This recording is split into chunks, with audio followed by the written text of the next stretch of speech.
جنت میں جانا چاہتے ہیں، جو لوگ اللہ تعالیٰ کی رحمتوں کو حاصل کرنا چاہتے ہیں، انہیں نیک اعمال کرنے چاہیے، انہیں اللہ کے عقیدہ توحید کو سمجھنا چاہیے۔ وہی شخص جس کے جتنے اعمال صالح ہوں گے، جتنے نیک اعمال ہوں گے،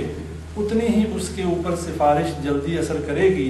مثال کے طور پہ ایک شخص بہت نیک ہے اور عقیدہ توحید بھی اس کا صحیح ہے، تو وہ ان لوگوں میں شمار انشاءاللہ ہو جائے گا کہ جو بے حساب و کتاب جنت میں چلے جائیں۔ ایک شخص گناہ گار ہے تو وہ ان میں شمار ہو جائے گا کہ گناہ گار ہونے کے باوجود اس کی نیکیاں زیادہ ہیں۔ نبی اکرم صلی اللہ علیہ وسلم نے فرمایا کہ نیکیاں کیا کرو، نیکیاں گناہوں کو مٹا دیتی ہیں۔ اور ایک شخص نبی اکرم صلی اللہ علیہ وسلم کے سامنے حاضر ہوا اور پوچھا کہ نبی اکرم صلی اللہ علیہ وسلم مجھے کوئی ایسا عمل بتائیں کہ جس پر میں عمل کروں اور جنت میں چلا جاؤں۔ نبی اکرم صلی اللہ علیہ وسلم نے فرمایا کہ اللہ پر اور اس کے رسول پر ایمان لا، نماز پڑھ، زکوٰۃ دے، روزہ رکھ اور حج ادا کر، تو جنت میں چلا جائے۔ اس شخص نے کہا اللہ کے نبی صلی اللہ علیہ وسلم نہ میں اس سے زیادہ کروں گا اور نہ اس سے کم۔ نبی اکرم صلی اللہ علیہ وسلم نے فرمایا صحابہ کرام سے اگر جنتی کو دیکھنا ہے تو اس شخص کو دیکھو۔ لہٰذا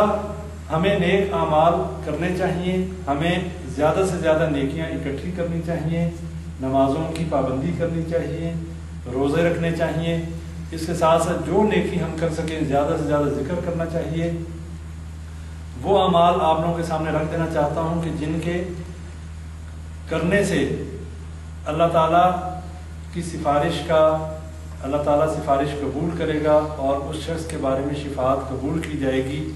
اور وہ اعمال بھی اس شخص کی سفارش کا جو ہے وہ ذمہ اٹھائیں گے۔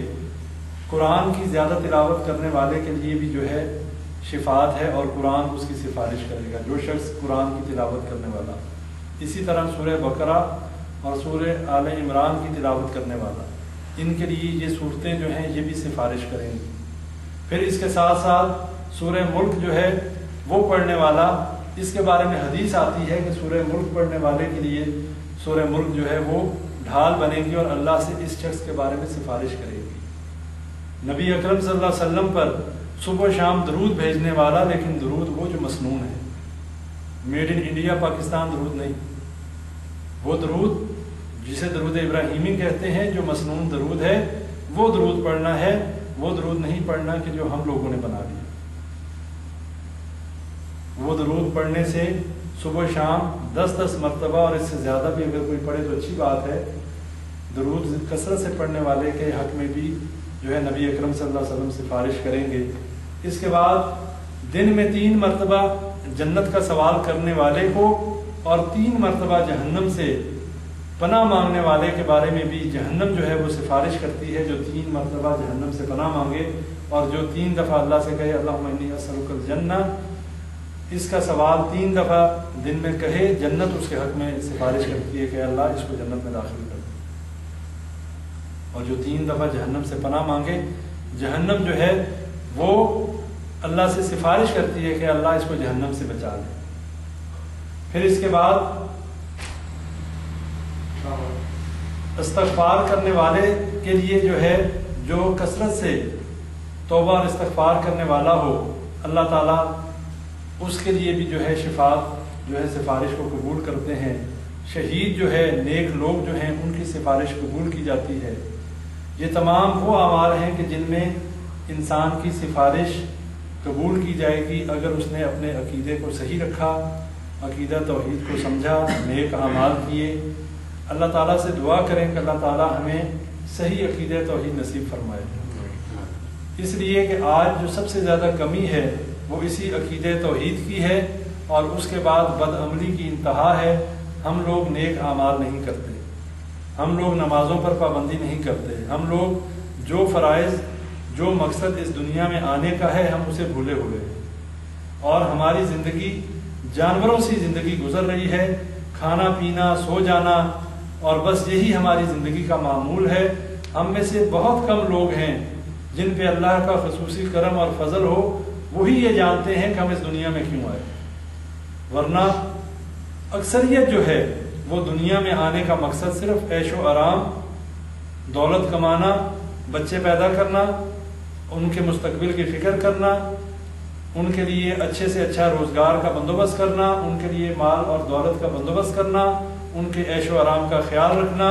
ہم نے صرف مقصد اس دنیا میں آنے کا یہی بنا دیا، جبکہ اللہ کے ہاں یہ صرف اور صرف ایک ضرورت تھی۔ دنیا کی متاع اور دنیا کے مال کو حاصل کرنا یہ صرف ادھر رہنے کے لیے ایک ضرورت تھی۔ ہم نے ضرورت کو مقصد اور مقصد کو جو ہے فراموش کر دیا۔ جو ہمارا مقصد تھا وہ تو فراموش ہو گیا، اور جو ضرورت تھی آج ہمارا وہ مقصد بن گیا۔ اور بڑے ہی افسوس کی بات ہے، 30-40 سالہ زندگی کے لیے ہم نے اپنی زندگی کی ساری توانائیاں لگا دی، ساری ایفرٹس لگا دی، دنیا کی تعلیم حاصل کی، اچھا روزگار حاصل کیا، اس کے بعد مال و دولت اکٹھا کرنے کے چکر میں کتنی زندگیاں گزار چکے ہیں، اور کس وقت موت آ جائے، کون کس وقت مر جائے کوئی پتہ نہیں۔ کسی کو آج آ جائے، کسی کو صبح موت دیکھنی نصیب ہو نہ ہو، کسی کو کل موت آ جائے، حساب و کتاب شروع۔ جس شخص کو جب موت آ گئی اس کا حساب و کتاب شروع، اس کی قیامت شروع۔ یہ نہیں کہ حشر کے دن تو جو حساب ہونا وہ تو ہونا ہے، لیکن اس شخص کا حساب فرشتے اسی وقت یا تو جنت کے فرشتے آئیں گے یا جہنم کے فرشتے آئیں گے، یا آ کر اس کو مبارکباد دیں گے یا آ کر اس پہ لان تان کریں گے اور اس کی پٹائی شروع کر دیں گے آتے ہی، اور کہیں گے اے بدبخت آج تجھ سے تیرا اللہ بڑا ناراض ہے، اے خبیث روح باہر نکل۔ اب یہ ہماری مرضی ہے کہ ہم اللہ کے فرما برداروں میں شامل ہونا چاہتے ہیں یا ہم اللہ کے نافرمانوں میں شامل ہونا چاہتے ہیں۔ ہمارا ایک ایک منٹ، ہمارا ایک ایک وقت جو ہے وہ درج کیا جا رہا ہے، وہ نوٹ کیا جا رہا ہے۔ ہماری زندگی کے اور ہمارے دن کے 24 گھنٹے کس طریقے سے گزر رہے ہیں۔ قیامت کے دن جب ہمارے سامنے ہمارا نامہ اعمال ہوگا اور اس میں بڑی سے بڑی اور چھوٹی سے چھوٹی بات اس میں لکھی ہوگی، اس وقت ہم یہ سوچیں گے کہ یہ کیسی کتاب ہے۔ اللہ قرآن میں کہتا ہے کہ سورہ کہف میں وہ کہیں گے یہ کیا کیسا حساب کتاب ہے کہ اس میں تو کوئی چھوٹی سی چھوٹی بات بھی نہیں چھوڑی گئی۔ اگر کوئی